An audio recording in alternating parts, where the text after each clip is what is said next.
Hello, everyone, and welcome to Sister Talk with Valerie. I am your chocolate smoothie, Valerie McAllister, and we are seen every Saturday. Well, we're not seen, but we're heard on get it together, Valerie. We are heard on Untapped Music Radio every Friday at 7:30. I want to thank you all for joining me today. Those who can come in, please come in. And those who cannot, that's okay. We still love you. Today I'm going to be talking to another special guest of mine. And her name is Ms Capri. And she is my youngest daughter. See, we got some talent in our family. So, I like to have my children's opinion. But tonight I want to talk about a little serious subject. So a couple days ago, I was on Facebook Live when the little baby who's 3 months old was shot in the chest, and it devastated me. It crushed my spirit. The baby just got here. And what we know now is that the baby and the baby's mother were killed in some senseless gun violence. And so I wanted to have an opportunity to talk to Ms. Capri just to really get some thoughts on where do we go from here? Like, what do we do? What I've seen is that there's been some young people who have been really rallying and saying there was a young lady. I don't know her, but I saw her on Facebook. I believe her last name is Jones. And she was really, she gave this very poignant, powerful, almost an hour and a half talk about how we got to do better. We have to do better as parents. We have to do better as people. We have to do better as a community. And not just look out for our children, but look out for other people's children as well. We have to get back to that village mentality, because what's happening now is just unacceptable. I also understand to really bring this whole conversation sort of together, right? I was on a webinar today, and the author of a book called, and I encourage anyone to get it, called The Color of Law. And the author's last name is Rubenstein, but this is a older Caucasian man that talks about the systematic injustices that happened in Black and brown communities. He talks about how we became sort of on the bottom and how wealth kind of filtered to the top. He talks about how strategically there were policies and there was restrictions and zoning and ordinances that were put on certain communities that would not allow them to sell to Black and brown people. Now, we know about redlining, but more than redlining, there were more policies and ordinances that was instituted by the federal government to segregate Black and brown people. And part of the reason was of this sort of myth that there was this fight or flight thing, that white people were afraid to be around Black people. But what happened was, in a lot of our communities in what we call projects, they were not initially meant to be government housing for poor people. They were meant for working class people. And what happened was the government came in and segregated those projects and made them Black and brown projects, and then projects for working class white people.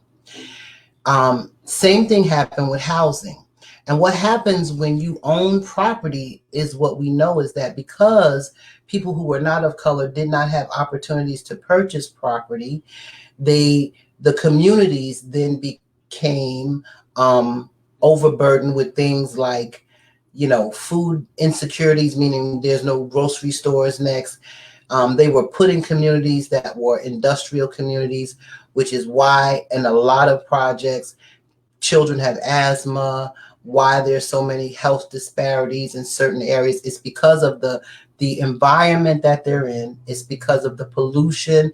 It's because there's not access to healthy things like walking.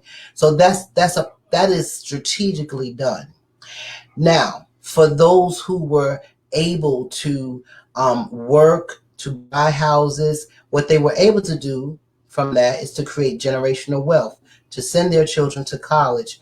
The schools were then zoned in better zones where you get better education. And so those children were able to go to college. Parents were able to leave them a legacy, and that legacy was perpetuated, which is also what happened in Black and brown communities. And the other piece about it, he talked about low income housing and how low income housing is put in low income communities. And low income housing should not be put in low income communities. People should be able to live in affordable housing in all neighborhoods. Because if people are not used to living around each other, first of all, so that people have opportunities, and if people are not used to living around each other, then what we do is continue to perpetuate. When you put people in environments where there's no opportunity for jobs, when there's no opportunity for to be healthy, this is statistical. This is not Black people are just lazy. We're talking about systematic things that have happened to keep Black people in certain positions. When you have unfair justice systems, when you have, and here's the thing, when we talk about drugs and guns in our community, we did not bring drugs and guns into our community.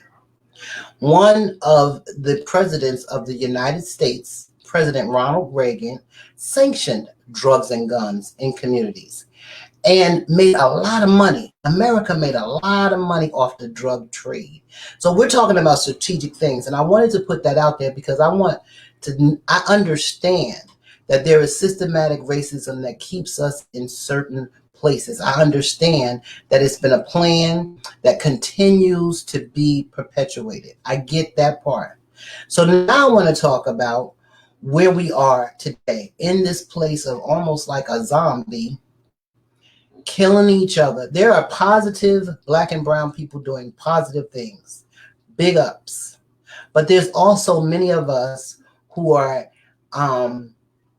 stuck in places like housing projects where there is no education being brought in about how we can lift ourselves up.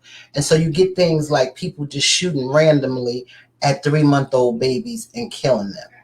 So from that, I want to turn it over to Ms. Capri, because my question is, Ms. Capri, as a mother of 4 children, tell me what your reaction was to what happened recently when this mother and child was killed in this community, and what do we do? Like, where do we go from here? What's next?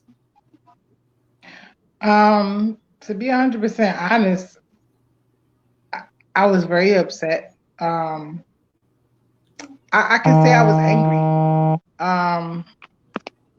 Sorry about that. I could say that I was angry because it's no regard. From my understanding, there was a time where there was a code in the streets, and women and children were off limits.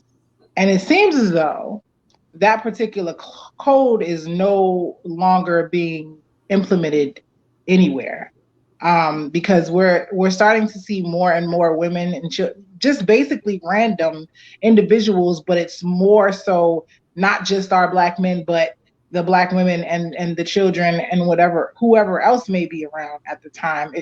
We already know that the bullet doesn't have a name on it, but we don't have the village that we used to have. Like, there's been plenty of generations before us, and it just seemed as though that they had a better tight knit family setting, actual village. Whether we related or not, we're going to correct this person or that person, or help this person or that person. I don't feel as though we have that anymore. And the only thing that I can foresee us actually doing and being able to make a change with all of this is actually coming together. And I think that's the hardest thing that we have a problem with. For whatever reason, we don't come together. We don't work together. We do more pulling each other down than we do bringing each other up, unfortunately. We worry more about the personal aspect of an individual or what they have going on in their life versus the real world things that are going on with our culture that needs to be fixed. It boils down to a lot of things. It boils down to parenting, but then you have to look at the parenting that the current parents had. Did they have that? Did they have a solid foundation? Did they have somebody telling them right from wrong? Did they have somebody showing them, because it's okay to be intelligent, it's okay to be smart and have book smarts, but you really got to have common sense. You really got to have street smarts as well. And there's a lot of individuals out here that unfortunately are not even equipped with that. And so, Well, it's like, I have to say that I was encouraged by the rally that happened yesterday. right. And there's going to be another rally in Midlothian Village on Saturday from 2 to 4. I'm going to go to that. I think I'm Mhm. going to start my documentary Tired back up and maybe do some filming there. So Right. people seem to be, it seemed like that particular incident really pushed people to a level of I'm ready, I'm ready, I'm tired now. But the Now, problem that I have, I'm sorry, I didn't mean to no, go cut you ahead. off. But the problem that I have with that, I see it too. You know what I mean? And a lot of these individuals I know, whether it be personal or whether it be networking, and I'm very happy to see, you know what I'm saying, the movement of us and how we're working together and finally coming together. But the only issue that I have with that is that things like this happen and we come together, but it's temporary. And it seems as though it's usually, and not to say that that's what's going on now, but usually our track record is, okay, we're going to do this together. Okay, we're going to come together. We're going to do this event and this rally and this protest or this prayer. And we do it for that moment. And then a couple of weeks or months go by and that moment is over. And I think that's the part about it where we don't have the consistency piece as far as sticking together consistently over time. So let me correct myself. We do stick together, but we don't consistently stick together. We will go off the grid or the radar, you know what I mean, and forget or put it to the back of our minds too quickly for me. And I think that's one of the biggest issues as well. So this young lady, and forgive me, young lady, because she was so powerful, and I'm gonna look for her name. I know her last name is Jones, but I'm Tania. I'm missing her name, but Alicia, that's her name, Alicia Jones. She talked a lot. She talked about a lot of things. She hit a lot of points. One of the things she said was about parenting and how, from her experience, because she said she grew up in Mosby, and a lot of people that well, she knew of the young lady that was murdered, and she also knew the young lady's mother and a lot of people that's in the community. So she talked about things like how the parenting. And so, like you said, yes, some people might not have those skills. So one of the things is how we as a community sort of comes together and instead of judging people who don't have those skills, provide those skills for them. She talked about the fact, and it starts with accountability, because she said, listen, if you know your child is bad, your child is bad. She said, if Junior got F's all week long, then you don't need to be lined up trying to get him no Jordans on Saturday, which is true. Stop trying to buy their love and give them love. Hug them. Tell them you love them. Be there for your child. Stop letting the streets raise them. Stop being so. She said the same, way that you go, all in for boo is how Once you I need. brought it back in the room. So those things that she said made a lot of sense, but it doesn't happen overnight.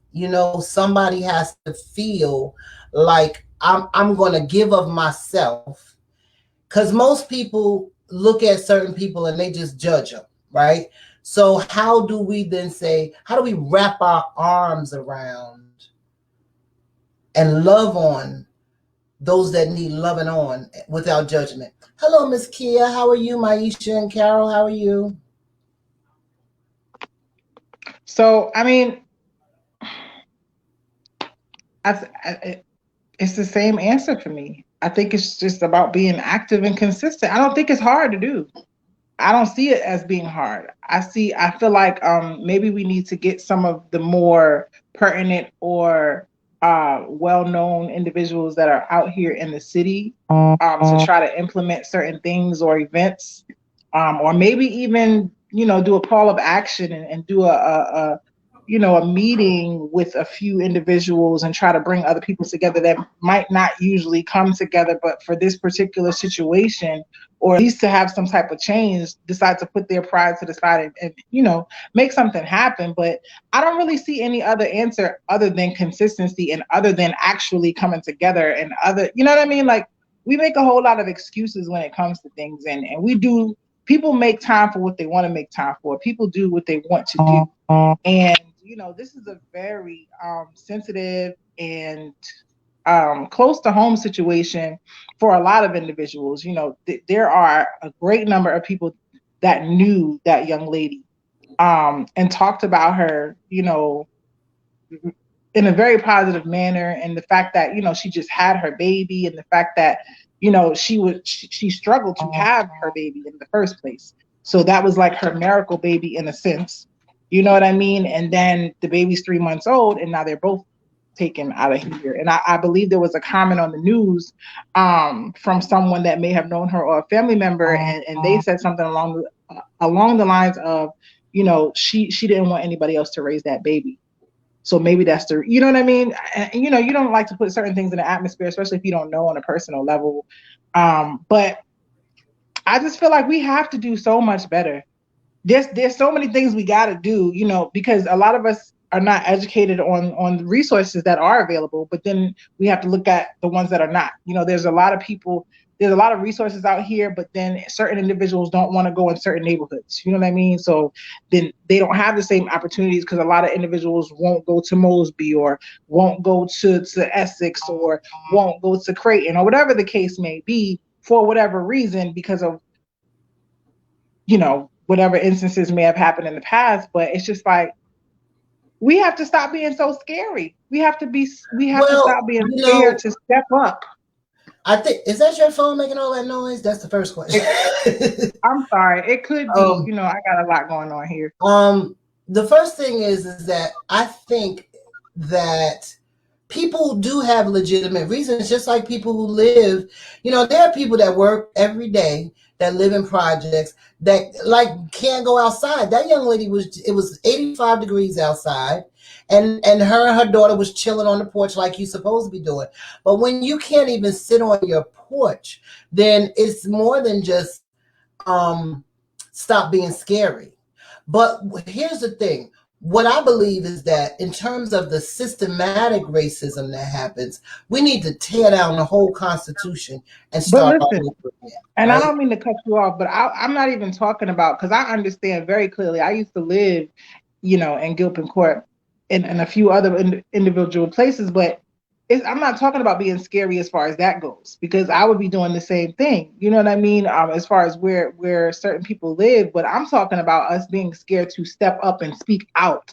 I speak to a lot of people and talk to them about, the injustices and things that are going on in the world and what type of changes need to be made. And we're having general conversation, but as soon as you challenge certain people to certain things, they don't want to do it, because they don't want the world to know that they feel this way about certain things, because they feel like something may happen. You know what I mean? So it's just about the mentality of not wanting to, or just being comfortable where you are, or maybe just, thinking that there may be other consequences if you do just speak out and open your mouth or whatever. And I've spoken to people that really feel that way.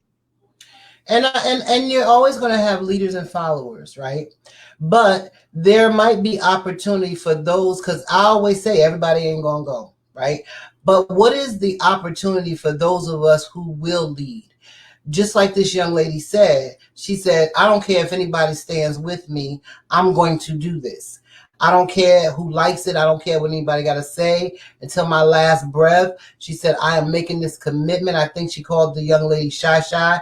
I will fight for people, for children, and move forward. And that's really where I'm at now. Like, I have had friends of mine talk about things like, yeah, what do we need to do? But it's difficult to kind of figure out where to start from. Because people are comfortable sometimes in where they are, and people are they don't trust, because a lot of people have come and started the fight, but then kind of went to the side, or like you said, you start something, you don't finish it. But here's the thing: nobody is going to come and save us. The government is not going to come and save us. And as much as I believe that this Constitution needs to be redesigned, and there are some things in place, the gentleman, the author of The Color of Law, and again, I'm going to say, if you have not read The Color of Law, I'm telling you, it is a good read. It's full of so much information. But until that happens, we have got to figure out how to care for each other and ourselves. So that might start with, and it might start with, getting involved, maybe a volunteer level with some youth, or starting some kind of group with young women. Maybe it needs to be sort of the senior women or the seasoned women and the older women, and providing some kind of a support group. Maybe that's where it starts. But I'm looking for just places to start, because I don't want to keep saying something needs to be done. I want to do something. Yeah, and I think that's where my head is at with it too. It's more so like, where do we start? What do I need to do? I'm more so like, I'm a vessel, or you can use me however you need to use me. We need to do something. I'm all for it. I've spoken to a few young ladies, and we have brainstormed some ideas as far as what we can do. I really feel like we need to try to get some men together. Yeah, and that's Um, what Kia just said. We need our men. yeah, I feel like we need to get some men out here, even if they may not be as knowledgeable on certain subjects or things. There's always something somebody can offer, whether it be just your time, or, but we need to implement it. Whereas this is not just the women moving, and there's men out here making moves, It so don't is. get that There's a lot of misunderstood. men, There mentorship are. programs. Yeah, Exactly. I there think we are just men need doing to find them so that we can provide resources for people, and then, try to bring them together, to try to kind of get really deep into these communities and be transparent with these kids, and the parents, about what we need to do and about what they can offer, and, kind of go from there. And it seems like I'm kind of running off the top of my head, and I am, and that's only because of the fact that with all the conversations that I've had with people, I think it's just so hard to come up with a solution as to where people, are going to follow the lead as far as what's going on. And I think that's the apprehension of some people. I'm not apprehensive at all. I'm just like, the young lady that you were just speaking about, I'll do it by myself. I really don't care. If I have to do it by myself, I will, because at this point, somebody got to step up. Somebody got to make some moves. Somebody got to do something about something. We're having constant conversations, prior to even that happening, and there were other shootings happening in the city. There was a lot of people going live, and it's more so now than I've seen in a long time. There's been a lot of people going live lately talking about this incident, talking about how we need to come together. Maybe we need to reach out to some of these people that we see going live about it, to see if we can kind of collaborate our ideas together, network some ideas and things. Whatever we have to do, I just feel like we need to do it. We just need to do it, and just make it happen however we can. Kia says that there was a day when the men in the community would have protected a neighborhood to lead the young men and let them know that this type of thing is against all code. A lot of young men are lost. And the other, not just a lot of young men are lost, but I think one of the things that we also mistake is that there are some OGs out here that's pulling the strings of these young men. Young men get less time. When you see 13, 14, 15, 16-year-old boys out here with guns, and they at the forefront, But and they it's not the the ones same saying, OGs that used to be out here. they're I not don't see that. they're not the There are same old, different OGs that are because misguided most of those and OGs is misinformed. locked up or on Do you parole. hear me? Most of them is either dead, locked up, you know what I mean, or they kind of done with it at this point because they already been there, done that.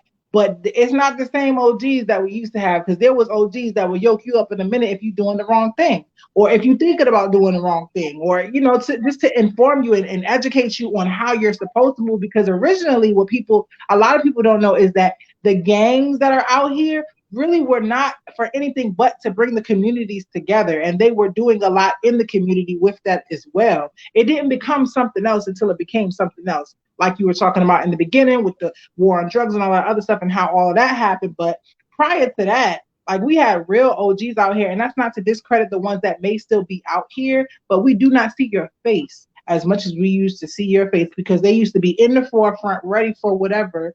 And they used to be out here with these kids, teaching them something other than what maybe they didn't have at home or what they were used to. So we kind of got to get that back. We got to get that back too, but we just got to get We into a place also of. have to recognize, Capri, that, a friend of mine, Suleiman, I'm telling you, every day that God send, when it's time for him to, he coaches, rain, sleet, snow, years and years and years out there with those kids. But here's the thing, just like the OGs are different, this new generation is different.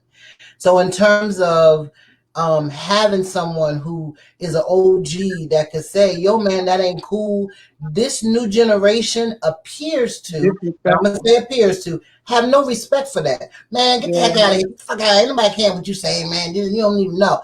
There used to be reverence. The reason why there could be code is because there was reverence for code. Everybody was on the same page.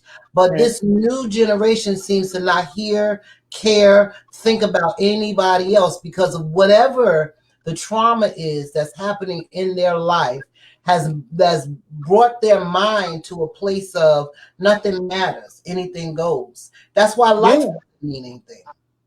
Right. But that comes from, like you said, that comes from their trauma, whatever they may be dealing with. They may have, you got to fall back on the parents. You have to, because that's where you know what I'm saying? So the accountability has to be taken by those parents of those individuals, because they are the ones that instill that in their mind. Children are sponges, and they take in whatever they see you do. What they see you do, what they see you say, more than likely they're going to try it, repeat it, question it, be curious about it, or whatever have you. So a lot of these individuals in this generation are just lost because they don't have that, because they probably feel like don't nobody care about them, so that's why they carry it that way, or no one respects them, so that's why they carry it that way, and it's deep trauma too, you know what I'm saying? And that's not to say that anyone else before them didn't go through deep trauma, but it was dealt with differently for whatever reason. Now it's just like so much hurt, so much pain, that it's just like, to the world, I don't want to hear nothing nobody has to say,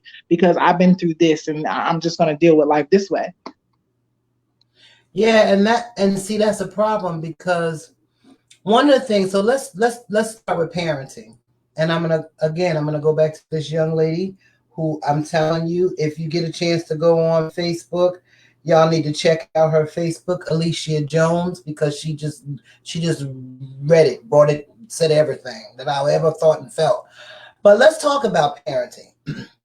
So if you didn't have a parent to teach you how to parent, and of course there's no book out here that tells you how to parent, right? So you usually go by what you know, right? And if, one of the things that I've always said to you and your sister is that you must be careful who you have children by, because you bring on that spirit. You have to be careful who you allow around your children. The young lady said yesterday, let's be real about how we're parenting. As we're out here trying to get that money, everybody out here trying to get theirs. I'm trying to get the bling. I'm trying to get the ring, blah, blah, blah, blah, blah. You spending less and less time with your children. We allow children to listen to music that says all kinds of language that they can't really, in their young minds, really be able to ration through and pick out what's good and what's bad. And a lot of mothers are up here saying, oh, that's cute. Look what they're doing. Kids out here posing with the peace sign, and we think that's cute. Kids out here that don't know how to do nothing but twerk, but they can't learn their ABCs. But that's the environment that they see. They think that's acceptable because that's what they see. And parents feel like, well, I'm a good parent because I'm keeping a roof over their head and I'm feeding them. But you're not thinking about the type of behavior, the type of environment, the things that they're picking up, because that then will manifest into what they become as adults. Buying young boys guns, toy guns, like that's cute. Again, spending $250, worried more about what's on their backs than what's in their heads, hearts, and spirits. Because one of the things, I wasn't a perfect parent, but y'all know it. I ain't know nothing about y'all. Ain't know nothing about no name brand sneaker till your daddy came on the scene. Because my thing was, you are going to earn it. This is what I can afford. I'm taking care of you. That's why y'all had to work. Yep, you got to work, but you ain't paying no rent. You buying your school clothes. That little bit of money you spending, you supposed to do, because those are things that prepare you for the world. Something happened, and I have to say that I think it happened in my generation, where we felt our parents were so strict that in the next generation, all we did was give our kids, give them, give them, give them, trying to make up for something that we felt that maybe we lacked. But back in the day, I don't care how you sum it up, we had respect not just for our parents, but for every other adult out there. There were certain things we didn't do. We might have snuck and did our dirt, but there were certain things that we didn't do in the light of day. And that code was real because our parents they didn't play that.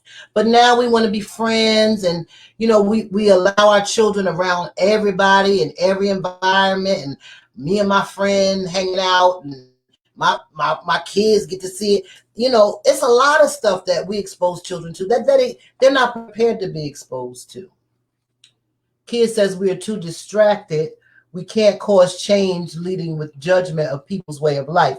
No, we can't cause change being in judgment, but we need to say what it is and be real about it, and people take accountability, because we also can't impact any change by sugarcoating what it is. We got to be real about who we are. That's why, just like I put out there, when white people do stuff to us, I'm gonna call us out too, because we can't be hypocritical in what's real. Leah Capri. Yeah, I mean, I agree. I don't really. I'm just in a different realm when it comes to all this. All of this stuff makes me really sad. Like, I'm so tired of seeing, and I know that it's happening everywhere, and I'm well aware of that. But I just feel like there has to be some type of change now. Like, I don't want to wait until it's too late. You know what I'm saying? I don't want to wait until it's one of my kids, God forbid. I don't want to wait till it's one of my nieces or nephews. I don't want to wait until it's one of my friends' kids that I'm close to or whatever. Like, this stuff, this has to hurt your feelings. Like, you cannot be so emotionless that you don't feel this. Like, this is deep, y'all. Like, this is deep. And imagine for a second that this was your baby. Imagine that one of those teenagers was one of your kids. Imagine that the woman that died was your sister or your brother. Because, see, the problem is sometimes that we don't really realize how deep things are because it doesn't hit close enough to home. But it shouldn't have to hit that close to home for us to understand how serious it is. That's when we want to be outraged and retaliate and fight and not really come up with a real solution. No, we just want revenge because we're hurt and we're in pain and we're angry. And we need to use that. We need to use that hurt, pain, and anger to our advantage. And with that, we can make some type of changes with working together. There's so many people out here that are not speaking to each other, dealing with each other for whatever reason, whether it's business or personal, and we can't get past the reality of where we're going right now and the current state that we're in, because there is so much change going on in this world, you guys, that y'all need to pay attention to. Please pay attention to the news. Please pay attention to CDC. Please pay attention to the things that they're showing us. Laws are changing and everything else, but we get sidetracked and blinded very easily. We get distracted very easily, and we really need to pay attention to everything that's going on and start working on doing something different and coming together and putting our aside about certain situations or whatever have you, and really making a change and really getting to these kids and talk. And we have to start at home. We have to. We have to, because there's no way in the world that we can be out here preaching to somebody else's kids or someone else, a woman or man, and we're not doing it at home, because at that point we're a hypocrite.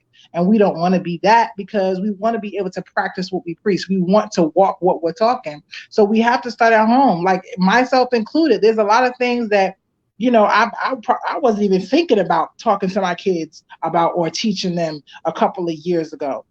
But luckily I was able to really open my eyes to a lot of the things that are going on. So I make sure to educate them on things. I make sure to allow them to watch certain things, not things that are necessarily bad for kids, but things that are informing them on the things that are going on right now in this world, things in regards to their history, because there's a lot in these schools. We already know that they do not teach us about our history. They only teach us a limited amount. And some of that stuff is not even true that they're teaching our kids. So it's important for us as their role models to teach them the right things and teach them their real history and teach them about their family and teach them about this world.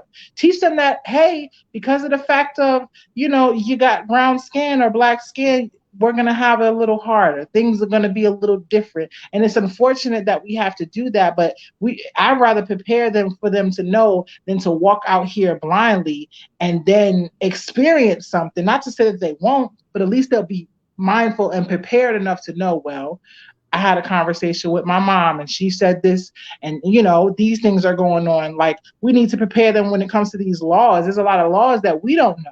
There's a lot of laws I don't know. You know what I'm saying? We need to educate our children on certain laws out here because it directly affects us. So I just think that it's more so like we have to be well-rounded at home first.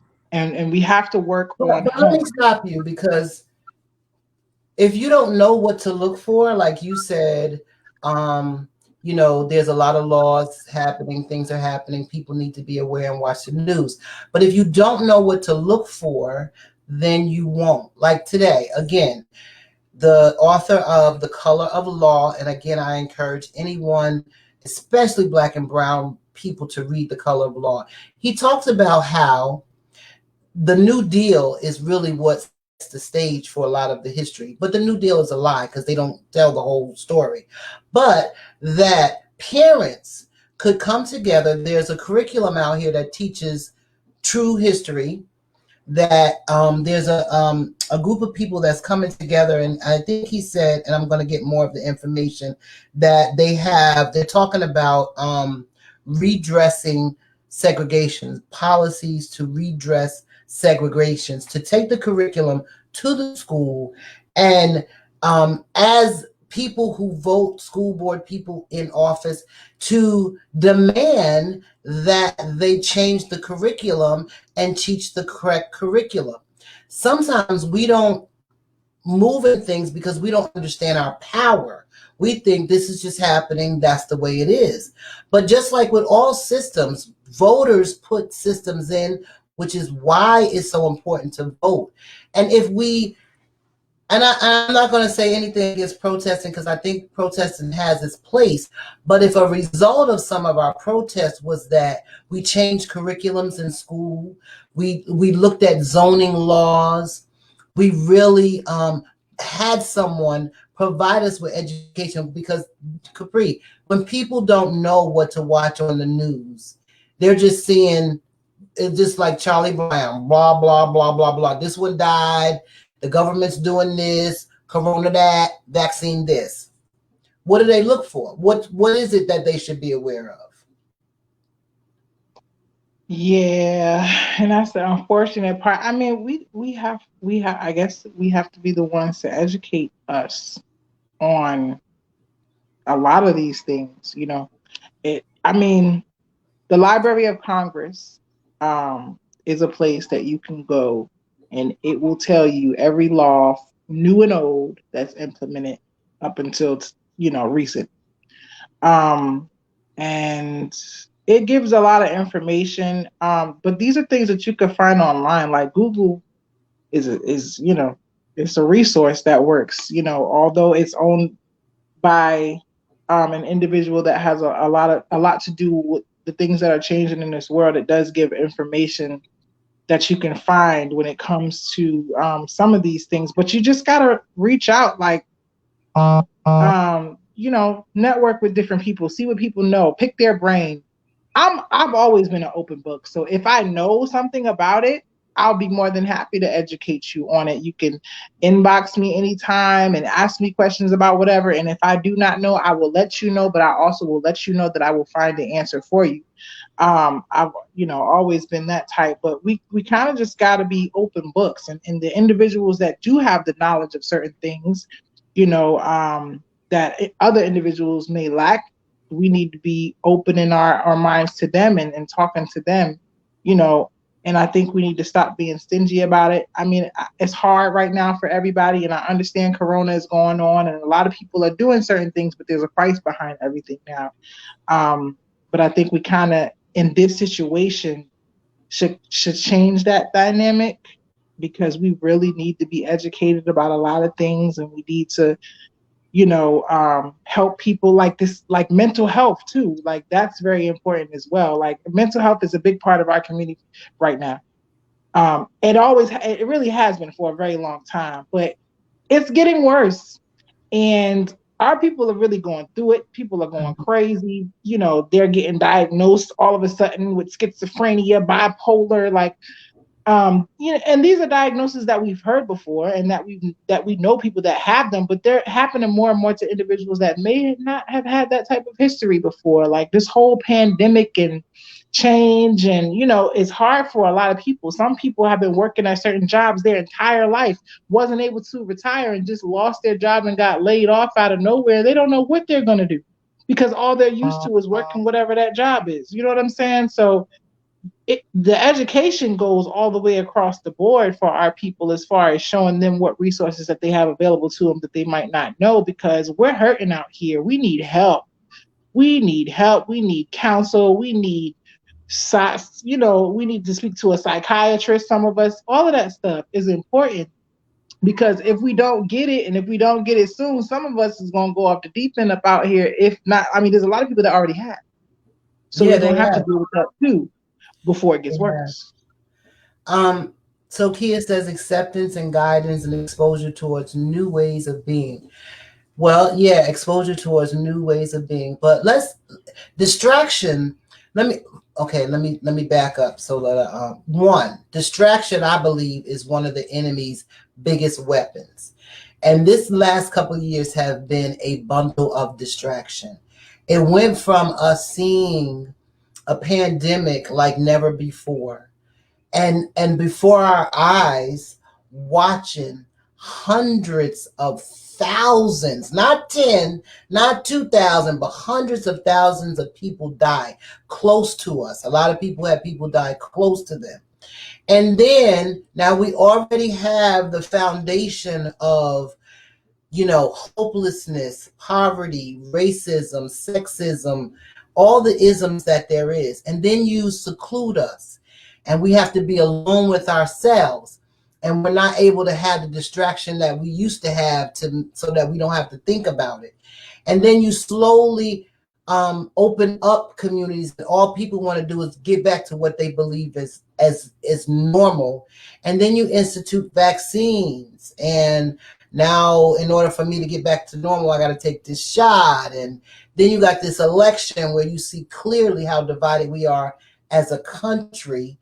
And in the meantime, you see racism boiling to the top with George Floyd, right? So yeah, people are all these distractions at one time.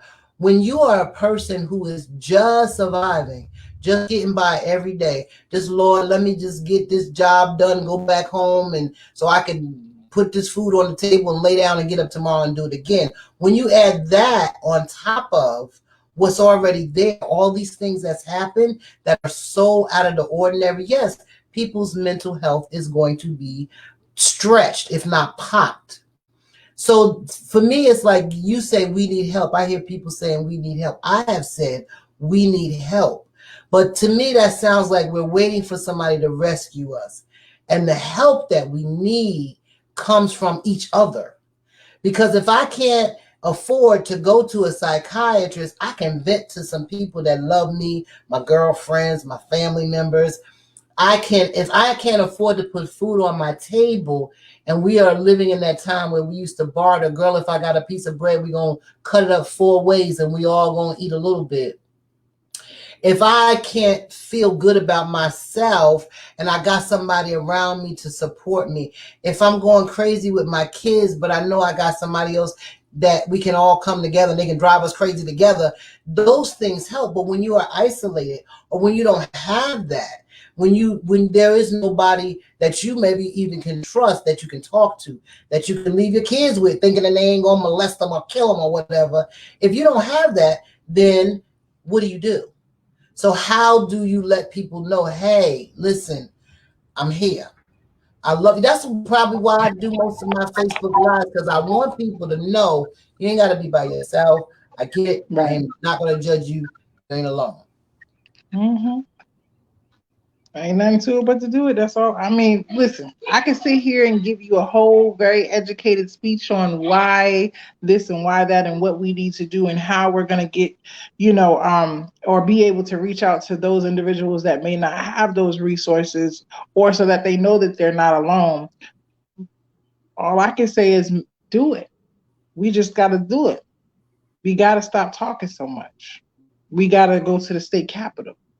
We got to go to these meetings that they have, all the time, that we don't show up to. When things are going on in the community, in the city, we got to understand the chain of command and how things work and who really has the power first before it even gets to the president of the United States. Um, but I think it's just more about doing it. We got to start practicing what we preach. We got to start showing people that we're here. We have to start, being advocates for people who may not be able to speak out or do certain things, or get they may be scared to speak out. You know what I mean? We don't know people's individual situation, but we really definitely need to start walking about and talking to people. I'm fine with it. I'll go in any one of the projects out here and speak to anybody. Sit down with them in their house, let them know what resources I can provide, and then whatever I can't do, let me point you in the right direction of who you need to speak to. I'm all for all of that ASAP, but it needs to happen ASAP. We need to start doing it, and we I'm can't gonna, wait on nobody to we can't wait on anyone, because you might be waiting forever. So we just got to we do it. don't have time. I'm going to read Kia's comment, and then I want to ask you, where is God in all of this? Kia says we need to buy land, grow food, be self-sustaining, even need to have independent ways to access water. Where did it go? Oh, there it is. To access water. Um, Change our diet equals a mind change. The foods are filled with mind and mood altering chemicals. Yeah. Poor distraction, spiritual disconnection. We need to evolve back to origin, be one with nature and one with one another. Our respect for food and animals will change, and we have to grow our food. Natural healing. Men and women will depend on one another differently when having to hunt and harvest food. Now I got this on here. I don't know how I got it on. Okay, there you go. And I can't read the other part of it, but yeah, the back to nature thing. I'm the first one to say that food and how we grow our food and all of these different toxins that's in food is part of what's messing with our mind. It's definitely what's messing with our bodies, because we're not in that place where, back in the day we ate the same way. We was always active. We had healthier food. We do. I believe we need to get on some communes, and people But might we think have that's to understand crazy. how close we really are to that. We are already close to getting to where we're going to get back to the bartering and having to grow our own fruits and vegetables and herbs and spices. And we're very close to that, whether people know that or not, Well, if they're we're paying there. attention. We're there. I was We right watching. there. We are there. I was reading about some, watching on the news today about these two African American women who are black farmers up in upstate New York. And you go on the farm and rent it for a certain amount of time, and you kind of go through this apprenticeship program. And at the end of that, I think it's like 50 acres or whatever. I think it's more than that. They give you 10 acres you can purchase on your own. But my question was, where is God in all of this? He's missing in a lot of places from what I'm seeing. Um, it's not being, because see, this is the thing.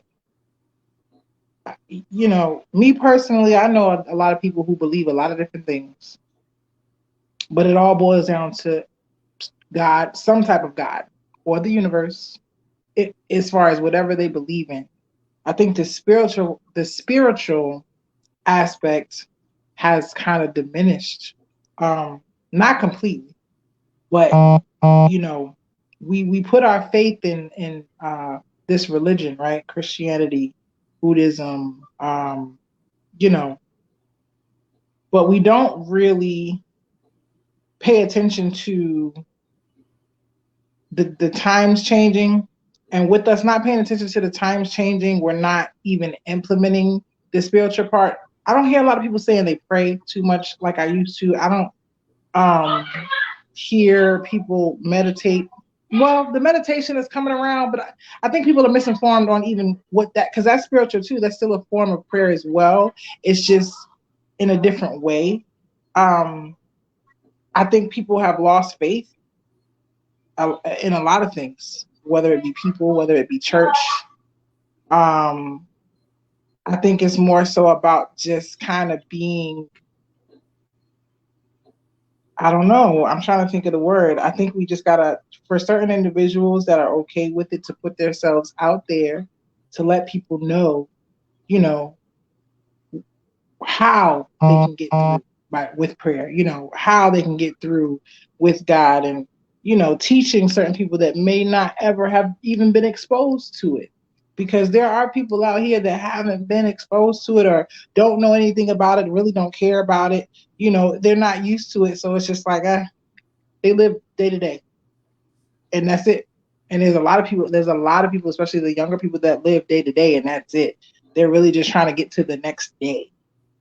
So I think where God would be in all of this is within us. We got to be, I guess, the missionaries when it comes to it at this point. Yeah, I noticed that. And, I always have to try to have the approach of looking from the other side. Because for me, because I really am not talking about religion, I'm talking about God and that relationship. But I do notice that people seem to um, be moving away from God. And for me, one of the reasons why I think that is possible is because people have worshiped a religion rather than a relationship. Now, that's my personal opinion. So, with this virus, has been the pandemic, people haven't been able to be in their places of worship as they used to be. Because let me tell you, the places of worship historically, Black and brown people, have carried us through many, many things. And there wasn't always a brick and mortar building. Oh, I lost Talia. There wasn't always a brick and mortar building that constituted a place of worship. So what I what I what I believe is that it really showed where people's faith and relationship with God was. Because if you can be, because when the storm comes, that is when, that's when you kind of see where the rubber meets the road, right? And we all are challenged when the storm comes with our faith. But what this has exposed is that, oh, you don't have your places of worship. If you believe in Christianity and you haven't been able to go to church, all of these things are happening, and you don't have that armor protection, and bishop didn't tell you this, and pastor didn't tell you that, and first lady didn't say this, and what do you do? To me, that says something about your foundation, because my relationship never ends. My relationship has nothing to do with the brick and mortar building or the pastor or the this one or the that one or the priest or whatever. So I think it showed us something about who we really are when it comes to our connection with God. And those who have not had a connection with God, that don't understand God, I think you're absolutely right. It's about showing the God in you. And that can look a lot of different ways. Exactly. I agree 100%. I mean, I think you kind of hit the nail on the head with that information. And, I feel like once we kind of go a little deeper into the relationship aspect and what that really means, so that people understand that there definitely is a difference between having an actual relationship with God and religion, because, you know, people do a lot of different things when it comes to religion, um, based on what they think is right. Not to say that they're wrong, but it just seems like it's limited behind, not limited, it's based on a lot of the wrong reasons or even misinformation. But the relationship is probably the most important piece of all of that. Um, I don't want to cut our conversation short, but before Well, it we cut only off have one five time before. minutes. Okay, it's We're probably getting gonna cut ready off to before end. that. I'm so sorry. No, no, I've been no. trying to salvage. I appreciate you coming on. I understand I have four grandchildren, and Yes. then we have been on for an hour. So thank you for those who have joined us. Just some food for thought. What do we do now? If you have some answers, please share them with me because I am open and available to some answers. Don't forget on Saturday at Midlothian Village, they will be having a rally in honor of the young lady and the baby that were killed recently in senseless gun violence. And please don't forget to tune in to Untapped Music Radio every Friday at 7:30, where yours truly, Sister Talk with Valerie, your chocolate smoothie, will be just kicking different conversations that help you say, hmm. And thank you, Ms. Capri, for your time and for all of your wisdom. Love you and love everyone. Have a great day. Thank you. Have a great day, everyone.